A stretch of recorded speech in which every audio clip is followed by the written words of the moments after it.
Alors, nous voyons la prière d'Anne, l'histoire de cette femme qui passe de la stérilité à la maternité, qui passe de la honte à la gloire, qui passe de l'humiliation à la célébration, qui passe de l'obscurité à la lumière. Frères et sœurs, inscrivez votre histoire là, hein, à la place de là où on a mis l'histoire d'Anne. Dans cette histoire, il y a des noms. Et si vous avez eu la peine, comme beaucoup aiment le faire, de voir la signification de certains noms, vous allez être dans l'étonnement. Anne veut dire grâce, faveur. Vous voyez, voilà une femme qui est nommée grâce et faveur, pourtant qui est stérile.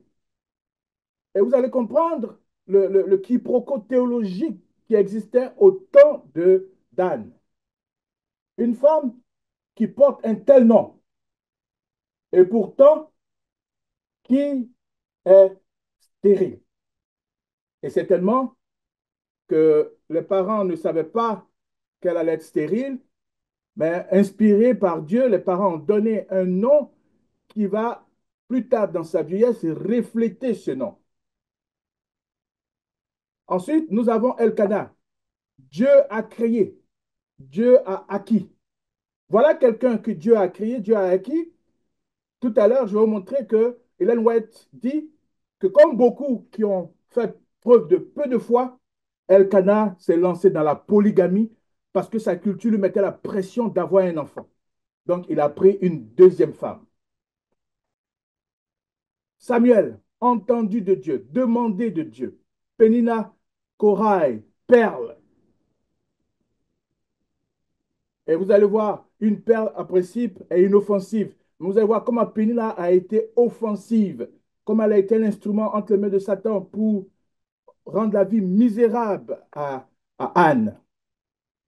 Élie, élevé, est mon Dieu. Malheureusement, les enfants d'Élie vont être sa honte. Mais on ne va pas rentrer dans cela aujourd'hui. Mais c'est sous les enfants d'Élie que l'arche de Dieu a été capturée par les Philistins. Pour ceux qui ont écouté ma présentation des livres du malin, j'explique comment l'arche de Dieu a été prise. La sorcellerie des Philistins a vaincu les enfants de Dieu. Si vous ne lisez pas la Bible comme il se doit, vous ne verrez pas certaines choses dans la Bible. Les Philistins ont imploré les dieux avant d'aller en guerre et ils ont remporté la victoire. Si vous pensez que votre nom suffit pour vous protéger, si vous pensez que être dans une église, ça suffit pour vous protéger, lisez l'histoire de la capture de l'arche. Frères et sœurs, ce soir, nous allons voir l'histoire d'une femme de foi et d'ambition spirituelle. Une femme de foi et d'ambition spirituelle. Elle était l'une des deux épouses d'Elkanah. La Bible le présente comme un homme pieux qui faisait ses services religieux correctement. Lisons dans 1 Samuel chapitre 1. On ne va pas lire tout le texte. On va lire juste quelques versets. Il y avait un homme de Ramathaï, Sophim, de la montagne d'Éphraïm, nommé Elkanah, fils de Jéroham, fils d'Éhu, fils de Tohu, fils de Shut et d'Éphratien. Il avait deux femmes, dont l'une s'appelait Anne et l'autre Pénina. Pénina avait des enfants, mais Anne n'en avait point. Chaque année, cet homme montait de sa ville à Silo pour se prosterner devant l'Éternel des armées et pour lui offrir des sacrifices. Je m'arrête là. Et la Bible nous dit que chaque fois qu'Anne montait, au verset 7, à la maison de l'Éternel, avec son mari, sa coépouse et les enfants de sa coépouse, Pénina la mortifiait de la même manière, alors qu'elle pleurait et ne mangeait point. Pénina mortifiait Anne. Et nous allons comprendre tout à l'heure pourquoi. Elkanah était devenu polygame parce que sa première femme, Anne, n'enfantait pas. Et nous voyons que cet homme a l'attribut de pieux. Dans l'esprit de prophétie, il est présenté clairement que Elkanah était un homme pieux. Et bien que dans l'Ancien Testament, on a des hommes de Dieu qui sont présentés dans ce régime matrimonial, hein, nous avons Abraham, nous avons David, nous avons Jacob, nous avons Salomon. Bien que ces gens soient présentés dans ce contexte, ce n'était pas l'idéal pour Dieu qui a créé le monde en faisant une seule femme pour Adam. Et dans Genèse chapitre 2, verset 24, Dieu confirme son plan. Il dit, c'est pourquoi l'homme quittera son père et sa mère et s'attachera à sa femme et ils deviendront une seule chair. Donc ce verset montre clairement que le plan initial de Dieu, qui confirme que Dieu a créé seulement une femme pour l'homme, la polygamie était tolérée. Il y avait un contexte culturel, un contexte social qui faisait que la polygamie était acceptée, était tolérée. Mais ça ne veut pas dire que c'était voulu de Dieu. Dans 1 Timothée chapitre 3, le verset 2, il nous dit, à travers Paul, Dieu nous exprime clairement qu'il faut que l'évêque, celui qui veut servir dans, parmi les, les, les élus, parmi le peuple de Dieu, il faut que l'évêque soit irréprochable, mari d'une seule femme. 1 Timothée chapitre 3, le verset 2. Sobre, modéré, réglé dans sa conduite, hospitalier, etc., etc. Donc, l'une des conditions pour être un leader dans l'Église, c'est d'être mari d'une seule femme. C'est pourquoi quand vous allez lire toute la Bible, partout où la polygamie est mentionnée, parce que ceux qui vont dire, ah, il y a certains hommes de Dieu dans la Bible qui étaient polygames, ce n'était pas l'idéal, frères et sœurs. Si vous êtes polygame, que vous devenez chrétien, la plupart vont vous conseiller de laisser toutes les autres femmes que vous avez prises après, de garder la première. Alors, ça, c'est débattable parce que dans certains pays, c'est contre la loi de faire ça. Mais partout où la polygamie a été recensée, il y a eu des conséquences négatives. Quand vous prenez Sarah et Agar, vous prenez Léa et Rachel, et le cas de Anne et Pénina que nous sommes en train de voir, et nous allons encore rentrer en détail, vous voyez que la polygamie n'a jamais fait de bien. Et Ellen White dit, à l'exemple de beaucoup d'hommes manquant de foi, Elkanah se décida à contracter un second mariage qui fut loin de lui apporter bonheur. Donc, Pénina va voir que son mari aime plus Anne, malgré qu'elle soit venue dans ce couple et a apporté des enfants à son mari. Elle était un mal nécessaire. Elle n'était pas une relation d'amour, vraiment, elle était une relation de procréation. La relation d'amour initiale, c'était Elkanah et Anne. Alors, je ne veux pas dire que pour celles qui sont dans euh, un foyer comme deuxième épouse, il n'y a pas une relation d'amour là. Non, ce n'est pas ce que je suis en train de dire.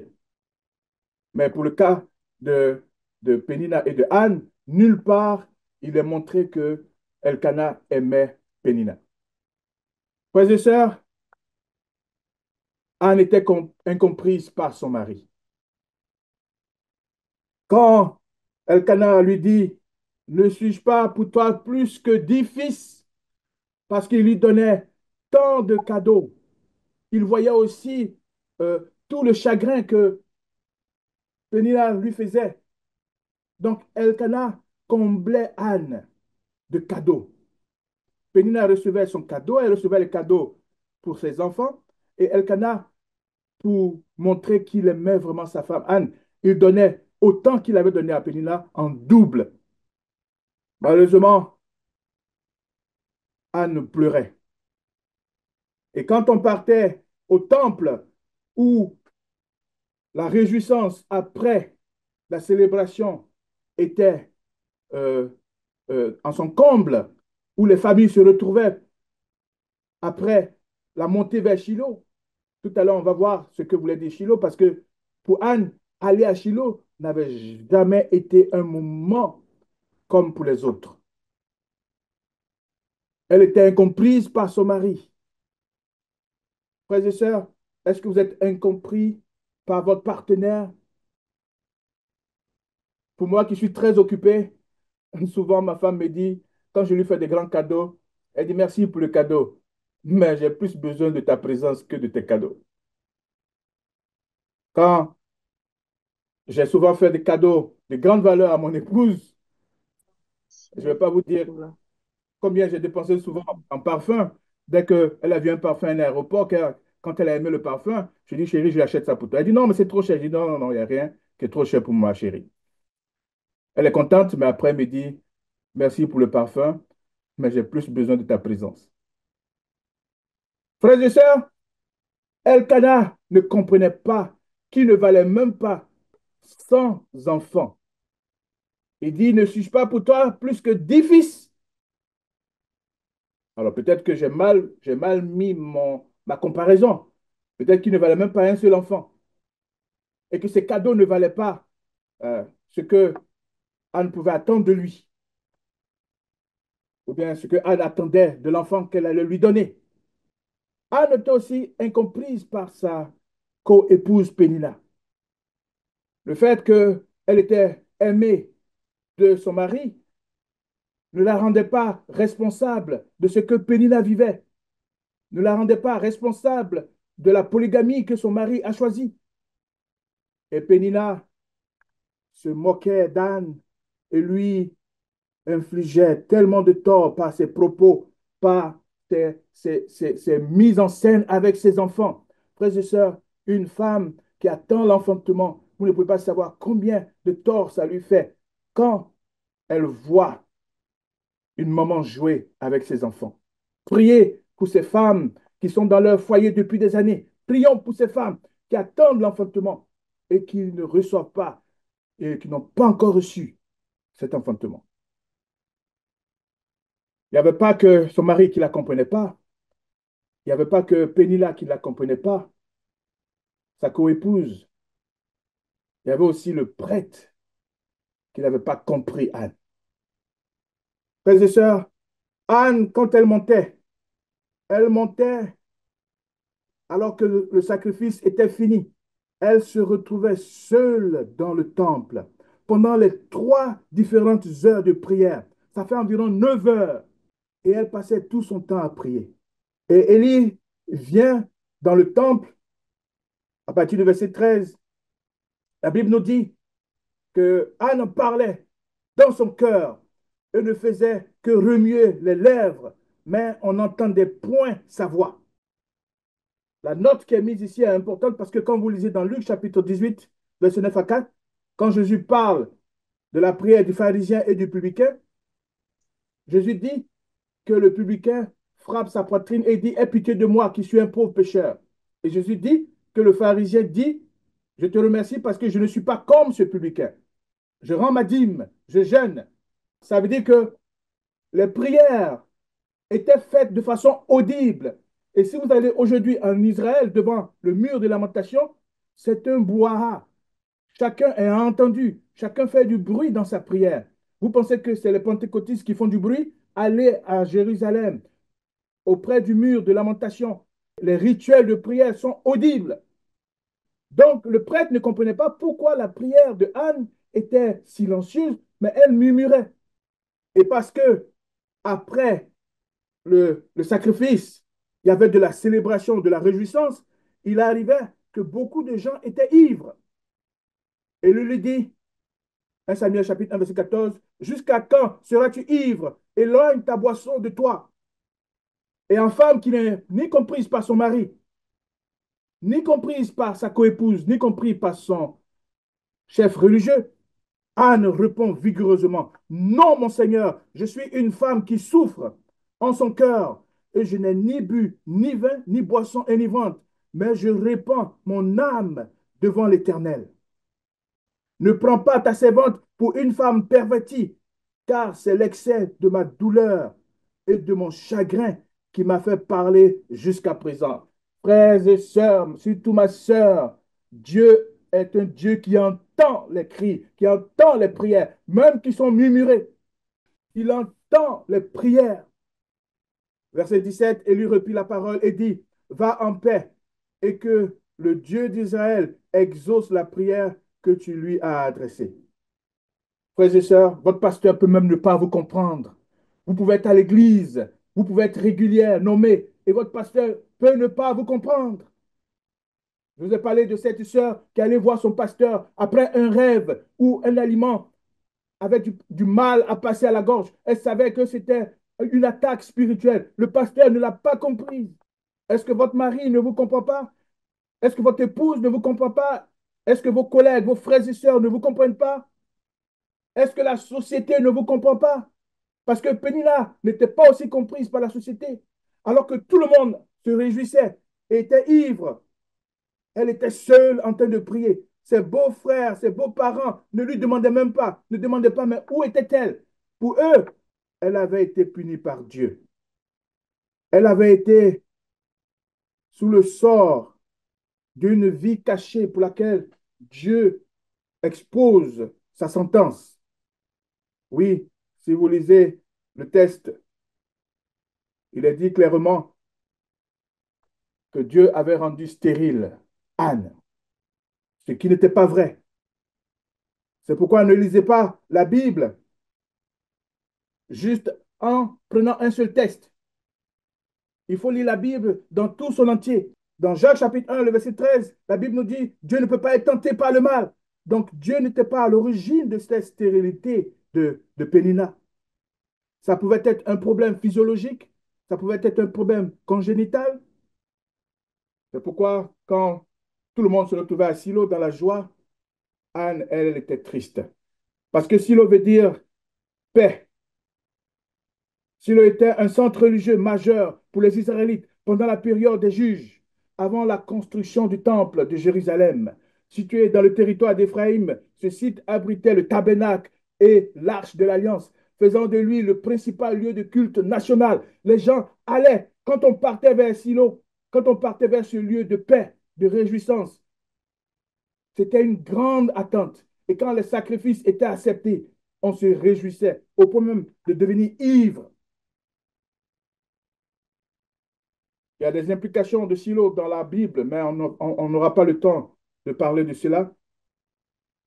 Mais dans Genèse chapitre 49, verset 10, Jacob bénit ses enfants en disant que le spectre ne quittera pas Juda jusqu'à ce que Silo vienne. Donc Silo était prophétiquement une attente du Messie. Donc chaque fois que vous partiez là-bas, c'est comme si vous allez en anticipation pour cette communion avec le Messie promis, où il essuie vos larmes, où il rend toutes choses neuves. Mais pour Anne, au contraire, elle partait à Silo et c'est là qu'elle pleurait le plus. Est-ce que l'église est devenue un lieu pour vous où vous ne vous sentez plus en paix, où vous partez pour avoir le cœur troublé et non pour avoir vos fardeaux déchargés? Est-ce que vos pasteurs sont plus des voix de condamnation que des voix de soutien, de réconfort? Est-ce que votre mari ne dit pas des choses pensant vous aider, mais au contraire vous enfonce? Est-ce que votre femme ne vous culpabilise pas tout le temps? Frères et sœurs, la prière d'Anne a été entendue. La prière d'Anne a été entendue. Et quand Dieu la visite, Dieu lui accorde cet enfant. Et c'est le prêtre qui n'avait pas comprise qui fait cette prière. C'est le prêtre qui avait une mauvaise réputation à cause de ses enfants, qui fait une prière que Dieu va sceller avec celle de Anne. Verset 17. Élie reprit la parole et dit, va en paix et que le Dieu d'Israël exauce la prière que tu lui as adressée. Elle dit, que ta servante trouve grâce à tes yeux.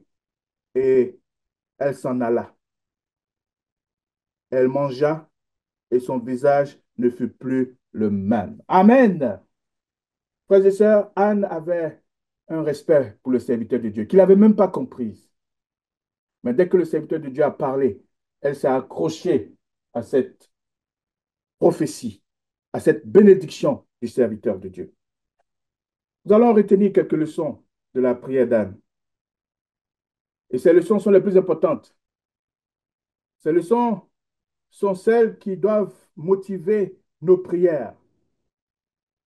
Anne, quand elle priait, elle a dit, Seigneur, si tu me donnes un enfant, si tu me fais grâce d'avoir un fils, je te le consacre. Il sera nazérien. Le rasoir ne passera pas sur sa tête. Et dès que Anne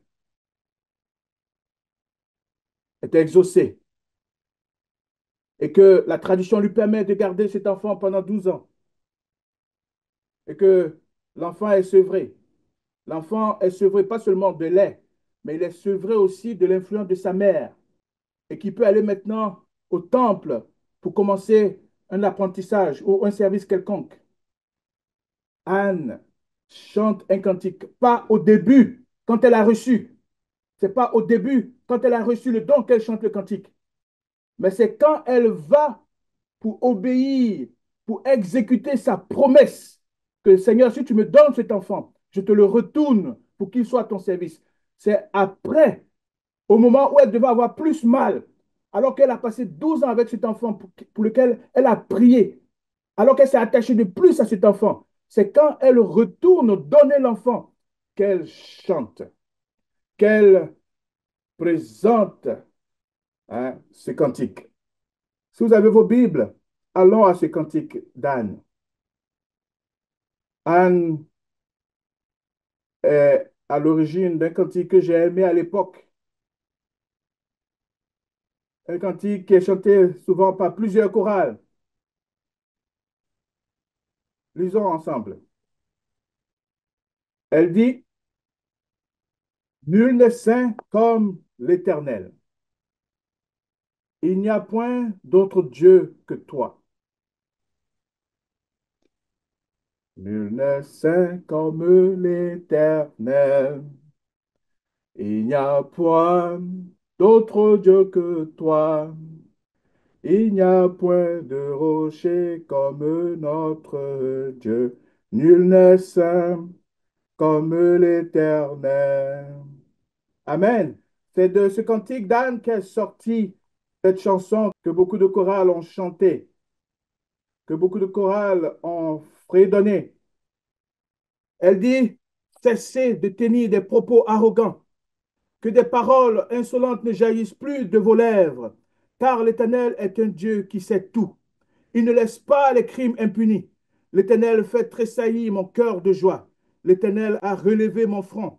Ma bouche défie mes ennemis, car son secours me remplit d'allégresse. Nul n'est saint comme l'Éternel. Il n'y a point d'autre Dieu comme toi. Il n'y a point de rocher comme notre Dieu. Frères et sœurs, Anne montre sa gratitude alors que c'est le moment où elle se sépare de ce fils pour lequel elle a tant prié. Et Dieu va visiter Anne. Dieu va bénir Anne de sorte que après qu'elle ait donné cet enfant, Dieu lui donne encore 5 autres, 3 garçons et 2 filles. Alors qu'elle a donné l'enfant à Élie, chaque année, elle lui apportait un petit costume. Et l'on dit que chaque filament de ce costume était entrelacé de prières. Amen. Elle lui préparait un costume chaque année. Et pendant qu'elle tressait, tricotait, chaque filament du costume de Samuel était entrelacé de prières. Ellen White dit qu'elle ne demandait pas pour lui la gloire de ce monde, mais qu'il fût pur, qu'il fût probe, qu'il fût compatissant. Elle désirait pour lui la véritable grandeur qui consiste à honorer Dieu et à faire du bien à ses semblables. Quand elle priait pour son garçon, Elle ne demandait pas qu'il remplace le prophète. Elle disait simplement qu'il soit la gloire de Dieu, qu'il honore Dieu dans ses voies. Et je vous dis, Samuel aurait pu être influencé, bien qu'au service de Dieu, il aurait pu être influencé par les enfants d'Élie qui avaient un mauvais caractère. Mais la prière de sa mère l'a protégé de cette mauvaise influence des enfants d'Élie. Anne priait pour dire, Seigneur, si tu me donnes un enfant, il sera à ton service. Et le prophète Samuel est devenu l'un des plus grands prophètes de l'histoire d'Israël. Vous avez vu la prière d'Anne? C'est pas seulement donne-moi un enfant qui va m'enterrer, un enfant qui va me rendre heureux, heureuse. Mais donne-moi un enfant que je vais te donner en retour. Et quand elle priait pour cet enfant, elle priait pour que cet enfant honore Dieu. Le vœu d'Anne était un éder, en hébreu, un engagement solennel envers Dieu. Elle promet que si Dieu lui donne un fils, elle le consacrera comme nazérien pour toute sa vie. C'était ça la prière d'Anne. Si tu me donnes un fils, je ferai en sorte que ce fils soit un grand serviteur de l'Éternel. Je le consacrerai à l'Éternel pour tous les jours de sa vie, et le rasoir ne passera pas sur sa tête. Le vœu d'Anne présente un sacrifice maternel extraordinaire. Non seulement elle demande un fils, après des années de stérilité, Anne s'engage à se séparer de son fils dès son sevrage. Cette dimension sacrificielle préfigure le sacrifice ultime de Christ. Est-ce que nous sommes prêts à sacrifier aussi ce que nous allons demander à Dieu, qui nous sera cher, notre argent, si Dieu nous bénit et que nous trouvions du travail, notre santé? Il y a deux choses à retenir dans la prière d'Anne. Dieu entend les prières sincères et récompense la foi. Si vous n'êtes pas compris par ceux qui vous entourent, Dieu, lui, vous comprend, frères et sœurs. Et la deuxième leçon, elle nous encourage à persévérer dans la prière et à offrir à Dieu ce qui nous est le plus précieux.